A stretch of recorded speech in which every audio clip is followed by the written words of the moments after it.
Hi, welcome to Task Talk, Real Change. In recognition of Mental Health Awareness Month, today's episode is focused on an incredibly important topic, children's mental health. I'm Linda Oristano, the Executive Director from the Drug and Alcohol Task Force, and I'm your host today. This is our 5th episode, and the title of this episode is Little Hearts, Big Struggles, and the Road to Prevention.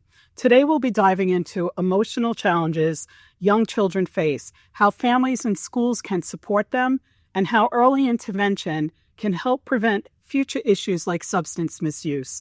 I'm so happy today to have our guest. We have Dr. Scott Falkowitz. He's the Associate Director of the School-Based Mental Health Program, Child and Adolescent Psychiatrist of Cohen's Children's Medical Center at Northwell Health.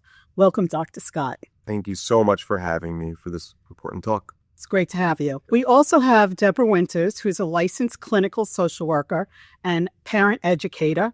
She's also the new author of Building Your House of Harmony, which is a parent's blueprint to cooperation, respect, and lasting change. And she's on the task force board. So welcome, Deb. Thank you. So we should get right into it.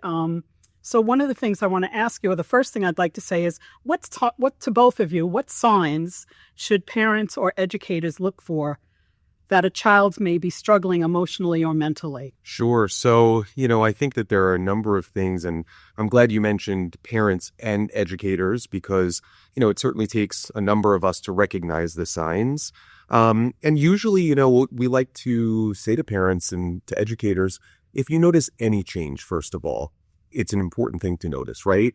That change can be, something where they may be pulling away in some ways. So if you do see, increased isolation, for example, or decreased participation in things that they, previously enjoyed, their athletics, their attention to academics, things like that.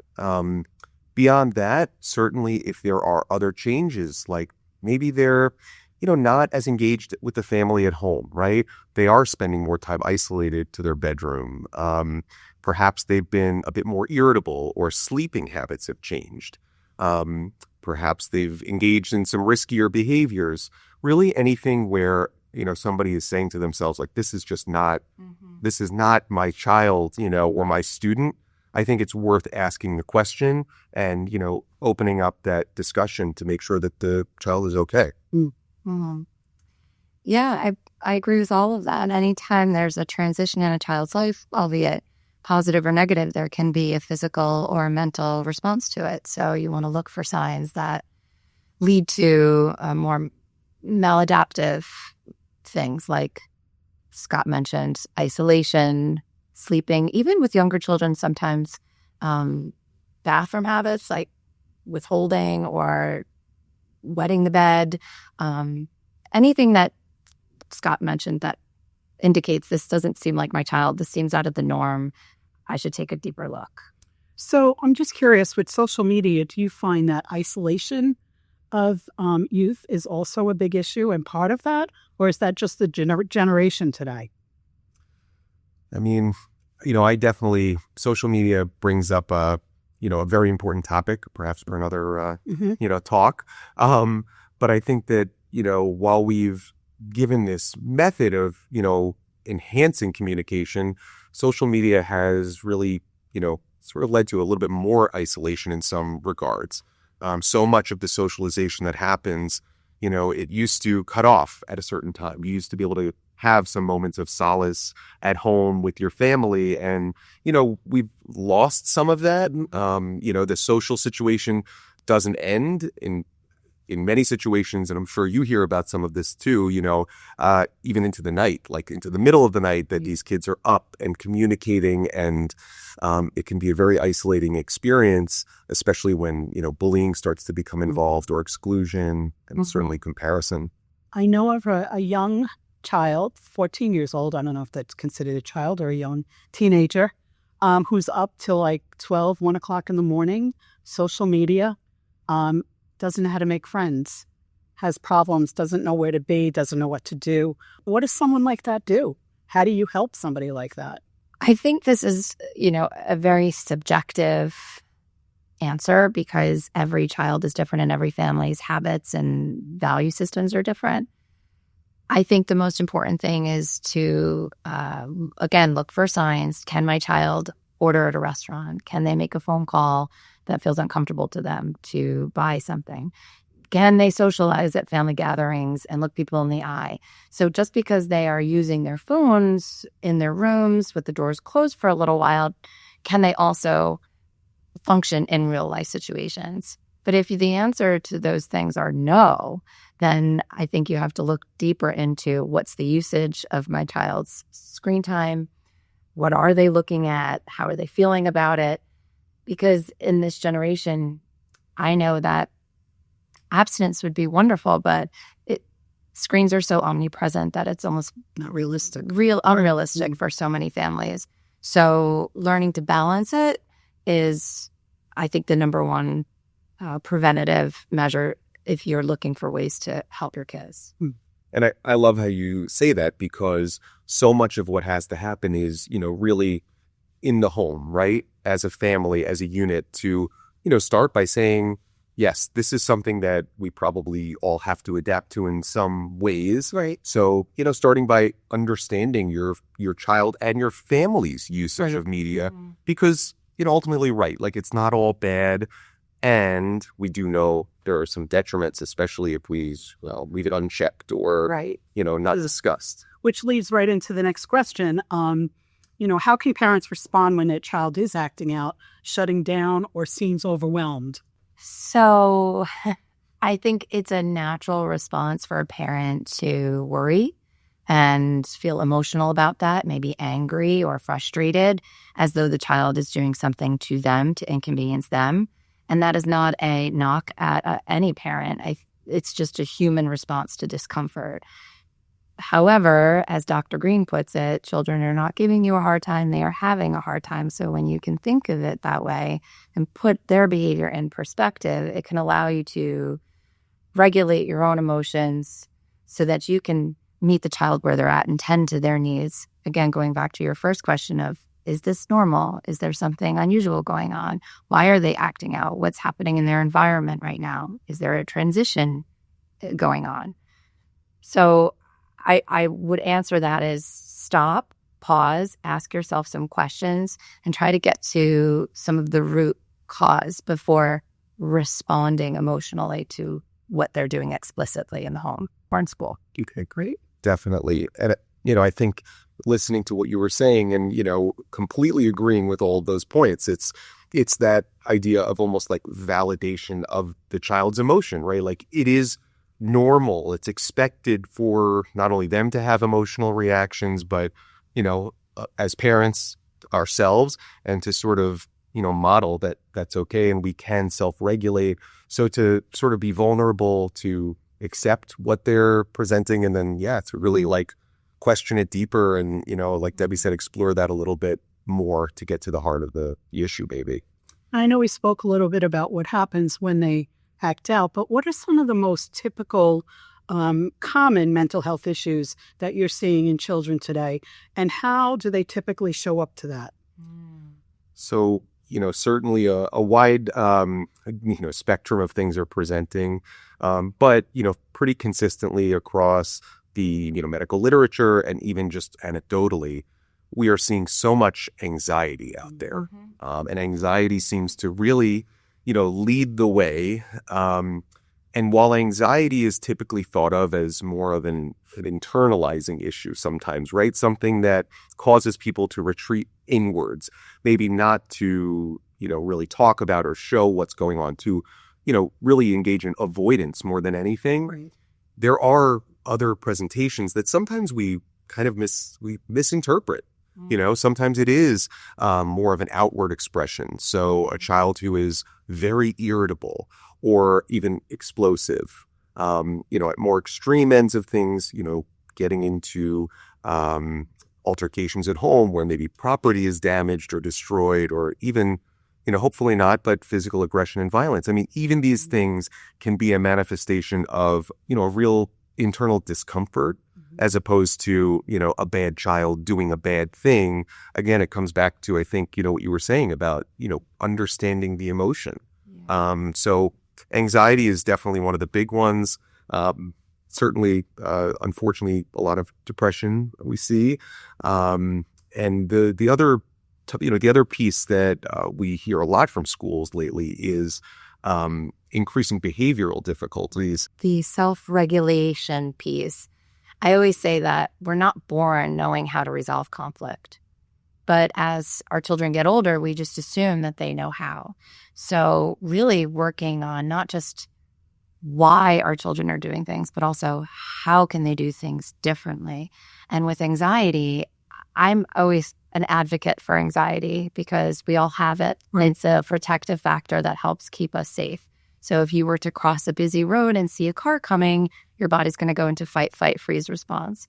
So for a young child, they don't know what that feeling is. They're not in touch with it yet. So as adults and caregivers, we can try to teach our kids what that feeling is, how to use it productively.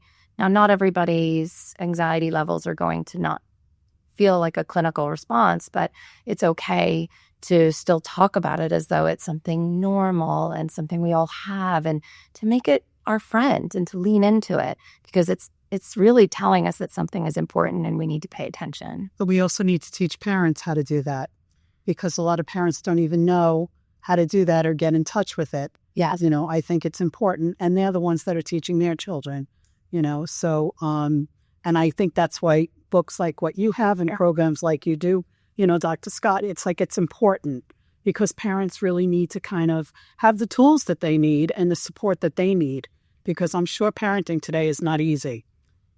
I'm sure there's a lot I don't want to say, but they have a lot on their plate today. Yeah. I mean, I think, it's even something that fortunately it has been recognized, nationally, even as like a public health emergency. The United States Surgeon General put out an advisory that parenting stress is, way up compared to what it previously was. And, exactly as you said about, the threats that we're kind of exposed to. We talk about media. We could instantly right now traumatize ourselves by looking at, social media for 30 seconds and already we can activate that fight or flight, response. Right. So people are, with the way the world is and, there's a whole lot going on, obviously, that often sort of puts us in that fight or flight, at least a little bit, a lot of the time. And I think that translates to some of what, the parenting stress is. I also think too that with social media, and I just had this conversation recently that, one person today can intimidate a large group of people on social media. Such a good point. And you never used to be able to do that. Yeah. But one person can get on social media and intimidate a whole group. Mm-hmm. And one too many. Yes, definitely. It's like these trolls, that just go on and just continue to, put things out there that induce that anxiety. I read something sometimes and I'm like, why am I reading this? I'm getting anxious just reading it.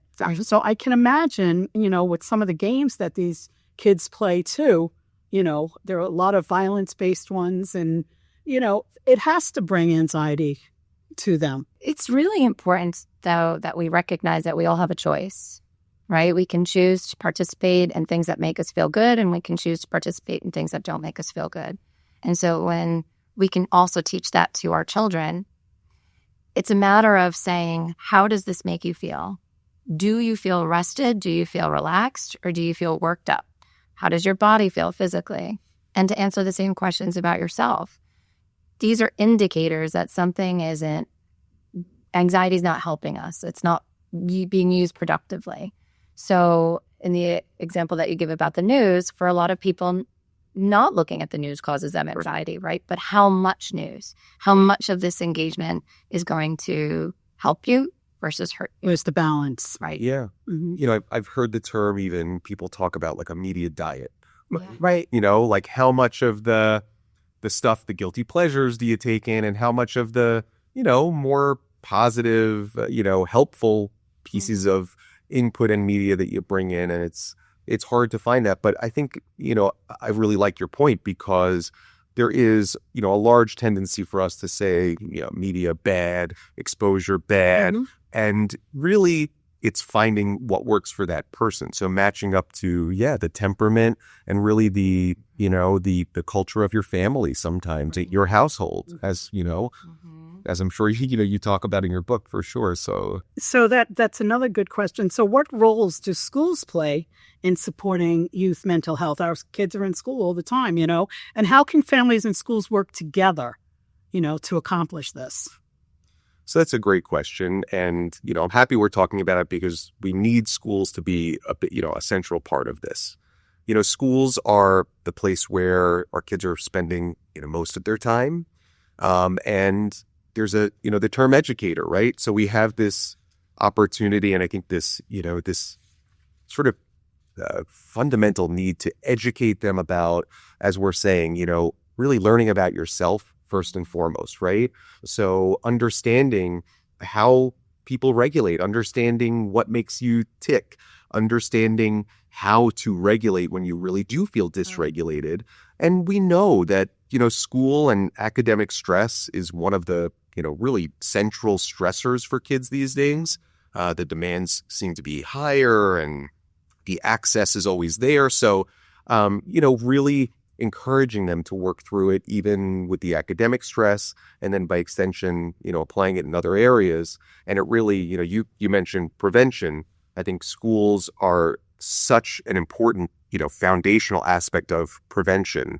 And that's, something we could sort of expand on even. The meaning behind to be a disciplinarian. Some of the parents I talk to, when I ask them what's the meaning behind discipline, they think, punishment.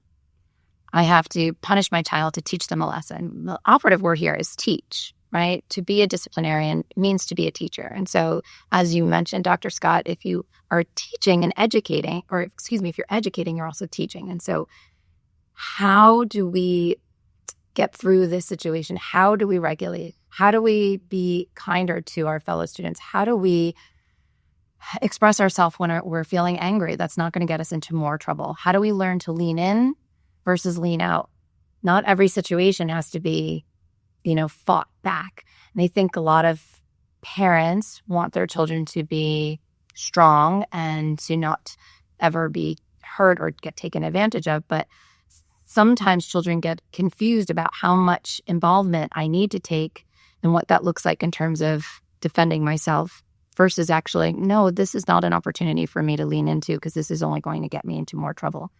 It's very tricky, but I think when we start looking at ourselves as disciplinarians, as teachers, as opposed to just, unless it's a safety issue, of course, you never want to, mess with safety. Safety is always a first priority, but how can I teach the student here to resolve this conflict so that it'll work for everybody, so that it won't get them into more trouble versus screaming at them, shaming them, comparing them, punishing them?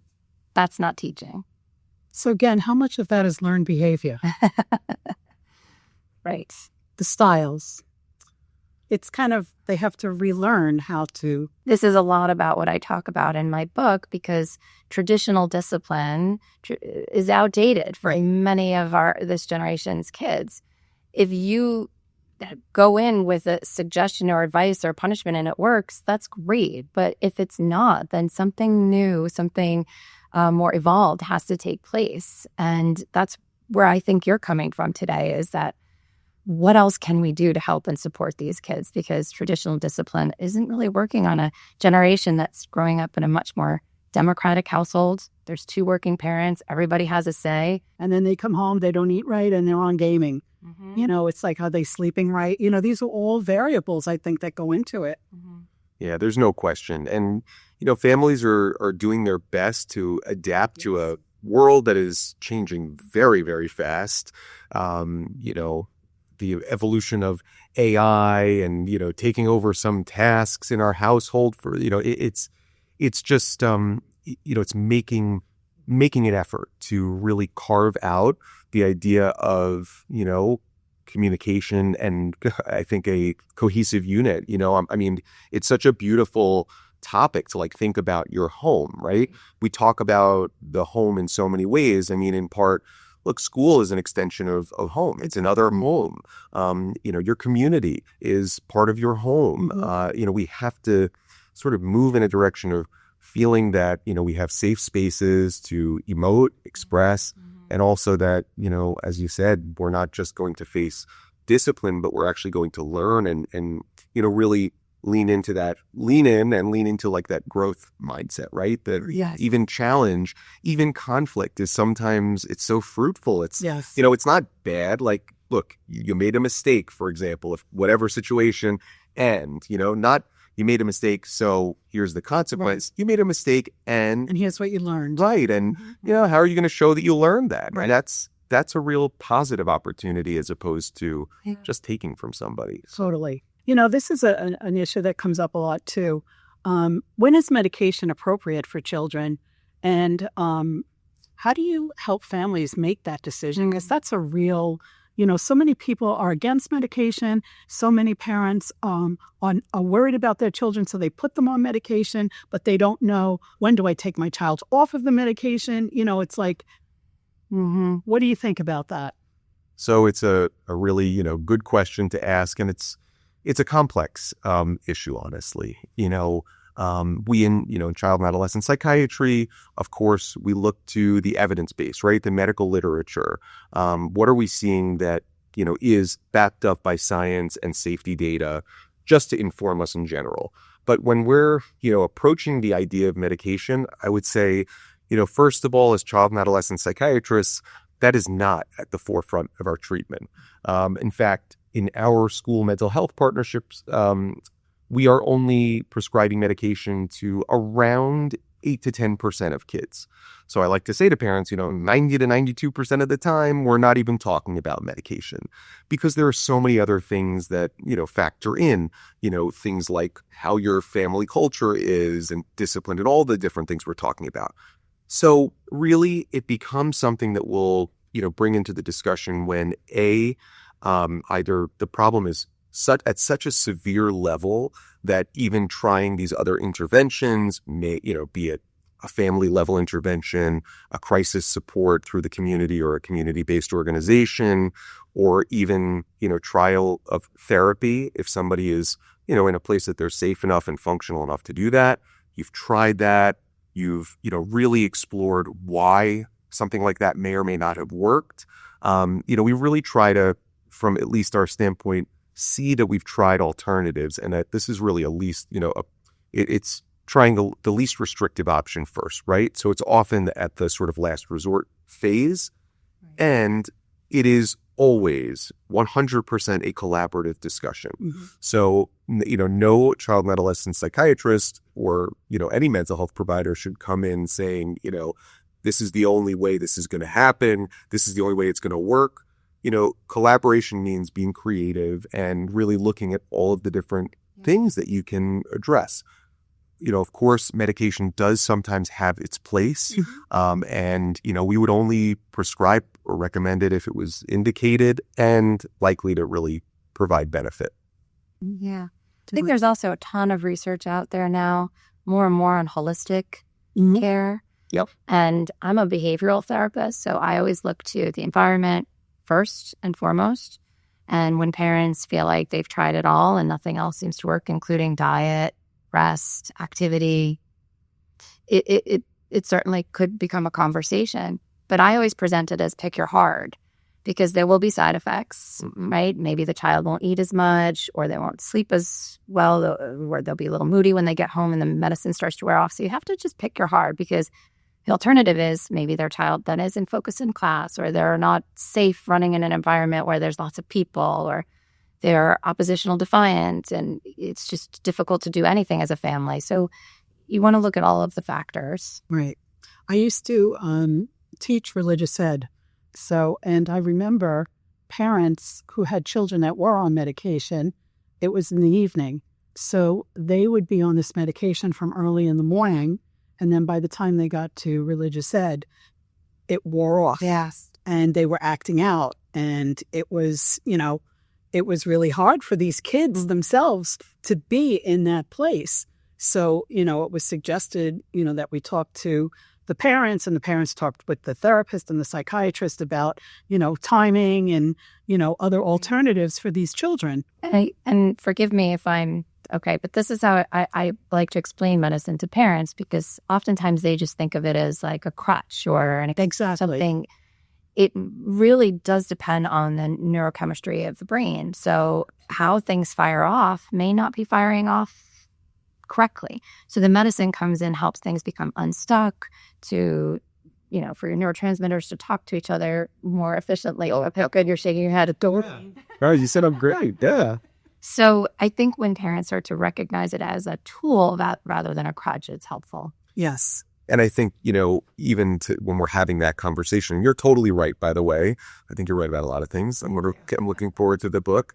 But we say also, this is not, a forever thing, right? We have to help them get unstuck. The point is not to get on medication and then let the medication do the work or something like that. It's to facilitate all of the other components, right? To help them access strategies, access, the more appropriate behaviors, better regulation, better sleep, better social engagement, all of those things.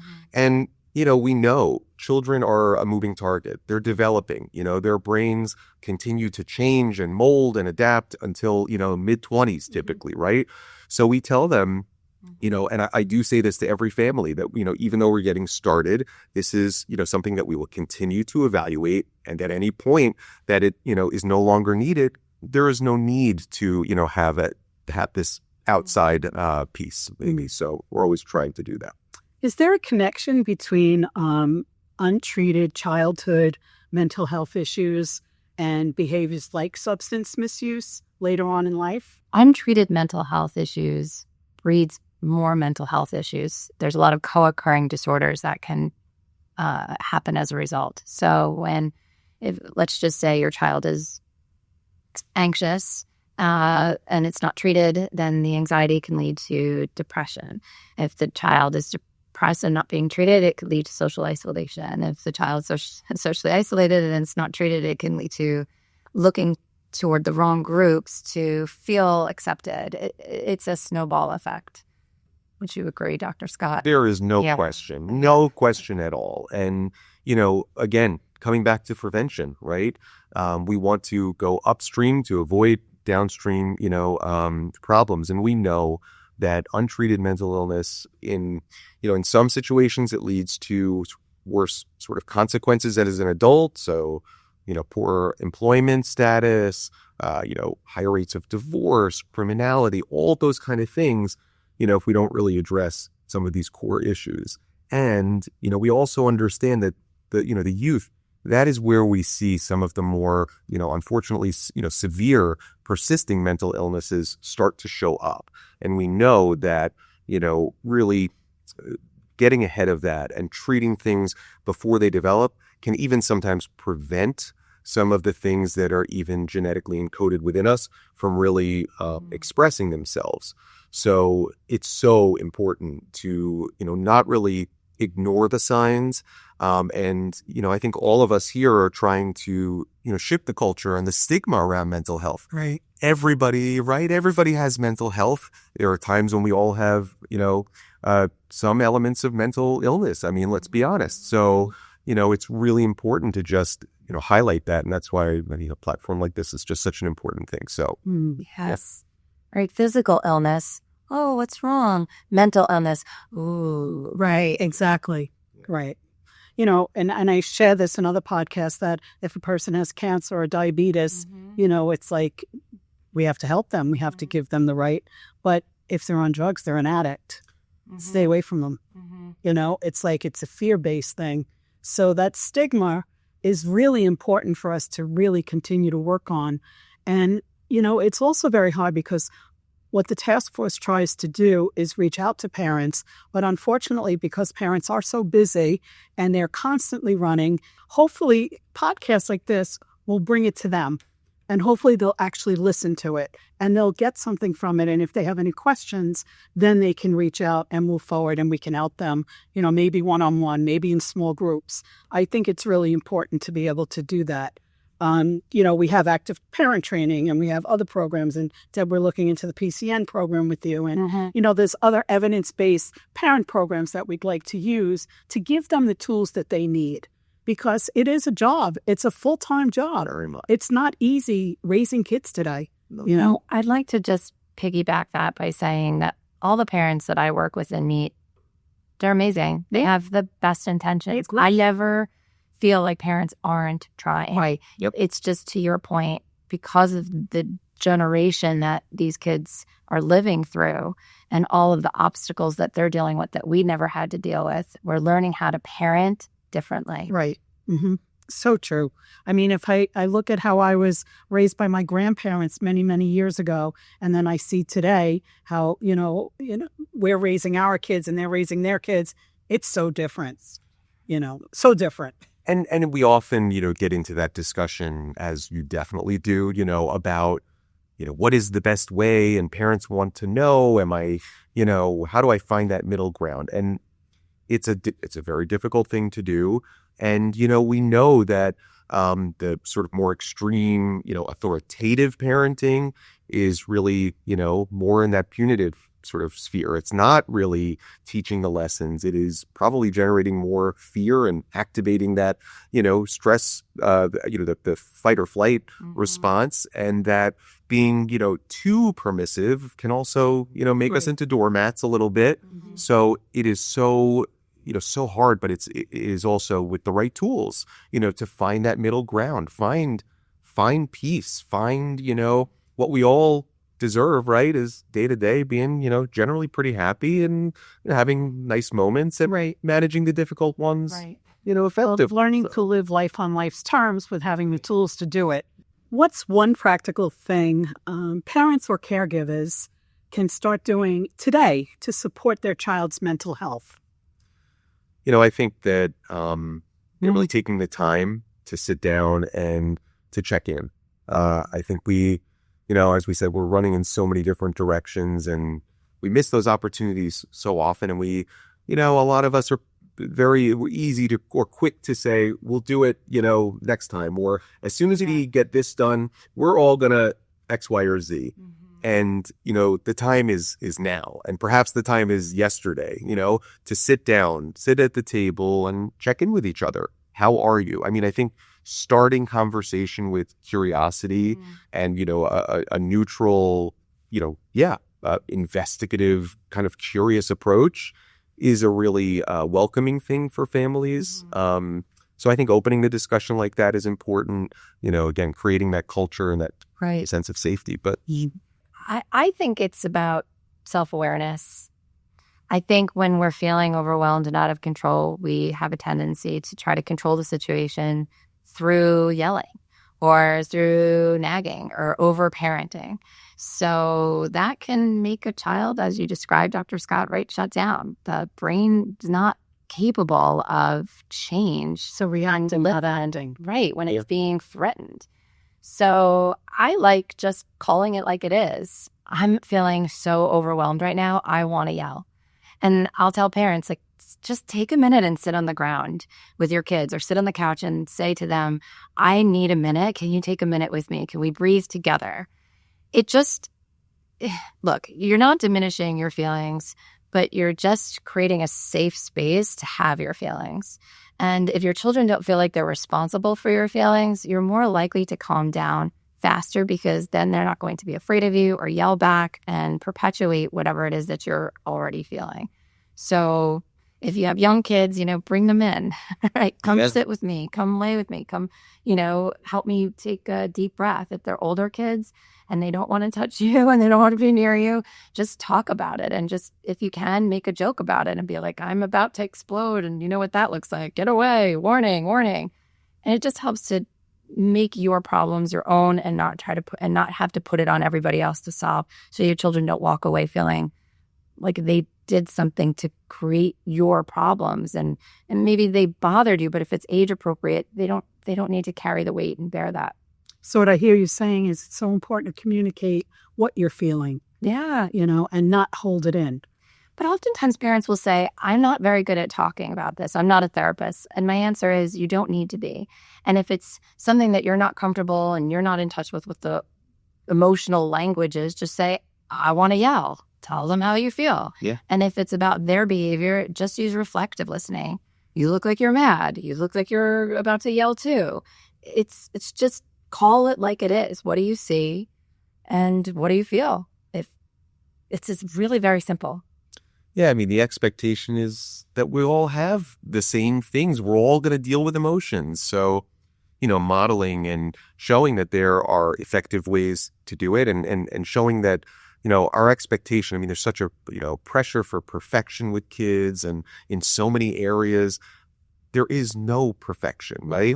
We are all imperfect. It is one of the most beautiful parts of humanity. It's what, makes us different. Otherwise, we would all be, walking. Live in a perfect world. Oh, and it's totally, it's something to laugh about. It's something to, break down and it just helps put people at ease and let kids know that in so many areas of their life, it's all good. We all have our moments and we have solutions for them, like we got it. How beautiful is it when your kids can forgive you for being imperfect? What are you teaching them in the grand scheme? Right. We grow up in various different types of households. And we know today that dysfunction is very common in households. So dysfunction sometimes leads to addiction. So how does that play a role in moving forward with that addiction, like the trauma? All right. Can you work through the trauma and then not be addicted? Or are you always addicted and have to address the addiction and the trauma? What do you think of that? And it's, it's a complex situation because, trauma is something that we know physically does something, right? It activates, as we've, said already, hormones.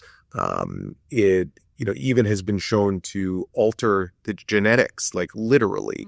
So, we know that it's creating a physical situation that is not just purely emotional. And we know that, drugs and alcohol can, really address that physical piece.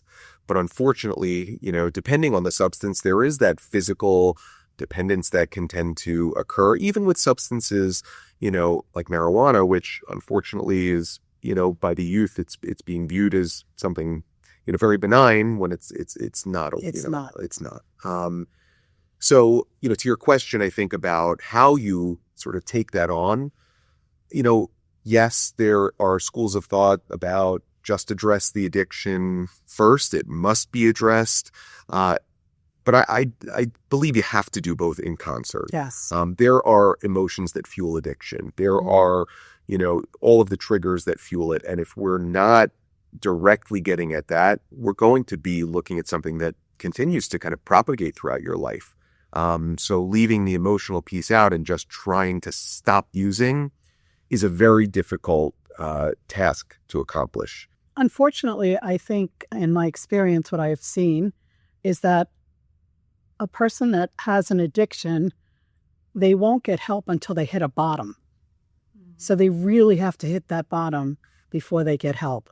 Yep. Because if you're in the throes of an addiction, and I come to you and I say, I want to help you, stop drinking, stop drugging, stop taking this, you don't even want to have anything to do with it because you're not recognizing that.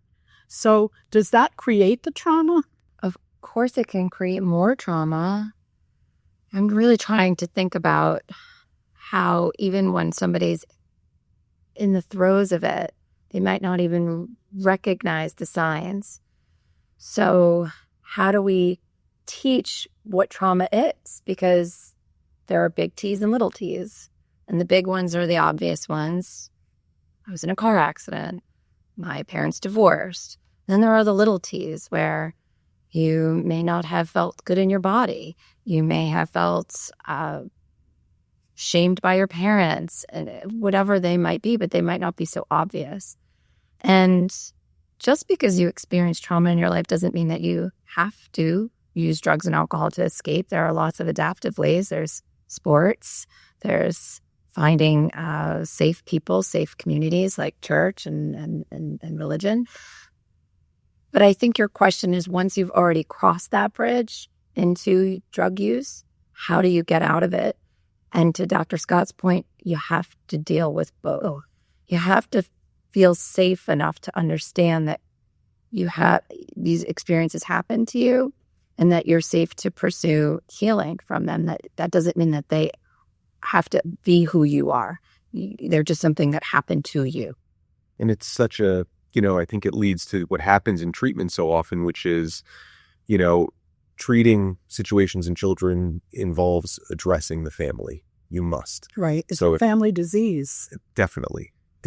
So, if there is something in that system, trauma from within, the family needs to be, really, hopefully open enough to invested in it, be a part of the treatment. Mm-hmm. Unfortunately, that's not always the case, and that creates a difficult situation. Mm-hmm. But the power of the individual, and then again, looking at all of the supports that are there, like what you were just saying, that we may not be able to remove or modify all stressful or traumatic contributors, and there are ways to find our way through and find the light, even when things really are very dark in our life. I think becoming aware of them is probably 50% of your battle, right? Yes. You need to have the awareness. And these are things that are happening to you. And, going back to the mental health piece, let's just say, and little T's, right? Little traumas. Let's just say you're a parent and you've had a bad day and you yell and later you feel bad about it. But you think to yourself, I don't want to bring it up again. Children need help processing these traumas. So even if you just said, hey, did that scare you before? I was really loud. I'm working on it, or I didn't mean it. I was just having a bad day. Like, if you just address it, your child may not think about it and they might brush you off, but internally, you're putting that fear in a place so that they don't have to carry the burden. And I think that's the biggest piece of it. It's just like, parents aren't perfect. We have our moments, but like giving that child freedom to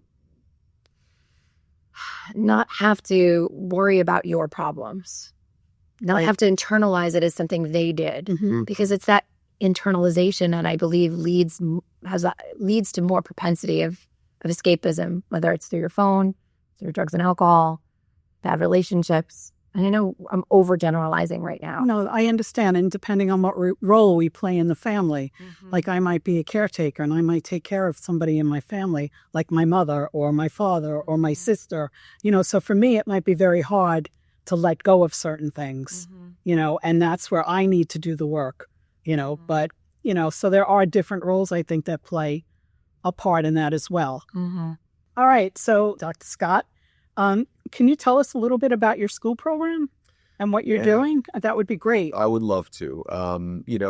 So at Northwell, we've had really a true privilege to be able to partner with districts across Long Island, in Nassau and Suffolk. And we've actually just opened, or are just about to open, I should say, our newest center in Riverhead. But what we're providing is, access. That is really our top priority, allowing families in these communities to be able to come in, sit down in a comfortable environment with no stigma, and have a discussion about, what's going on in general and what we can do to, support them. Right. The other piece of this is, really hoping to, again, partner and be able to be a part of changing the culture around mental health, to say that it's okay to get help. And like we said earlier, we all need help sometimes.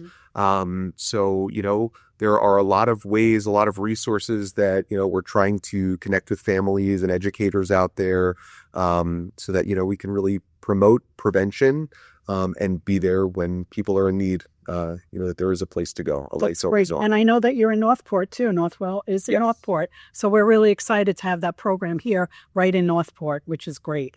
And the materials, I'm sure, are available on your website. Yes. And we can also put them on our website, so that parents can have access to them, along with reaching out to you. And Deb, I just want to congratulate you again on your book, Building Your House of Harmony. Do you want to just talk about that for a few minutes? Sure. I brought it here today. I wrote this book specifically for today's parents who are overwhelmed dealing with modern day parenting problems and are sick and tired of the parenting patterns that they feel stuck in. I believe that my PCN method, which is a communication system that I've created for parents to talk with their kids about tricky subjects, is what parents are looking for. It's different than traditional discipline. It meets 3 human basic needs for connection, self-determination, and safety. And when these 3 needs are met, what happens is remarkable. Children start opening up. They start feeling more open to change. They stop being so disrespectful and more cooperative. So I've been doing this for a long time within my private practice, and now I'm thrilled to be able to share it with the public. We're hoping to do some workshops in the fall, which would be really great. I'd invite both of you back to do them. And we truly appreciate the work that you're doing, to support children and families. It's so important to have that today. If you'd like to learn more about our guests, you can find their contact information in the episode description. And don't forget, if you found today's conversation helpful, please like and share this episode on your social media and YouTube channels, platforms, and you can also subscribe to Task Talk to stay up to date on our future episodes and our past episodes, which are on YouTube. Thanks for listening, and let's keep the conversation going. So thank you. Thank you, Linda. Thank you so much.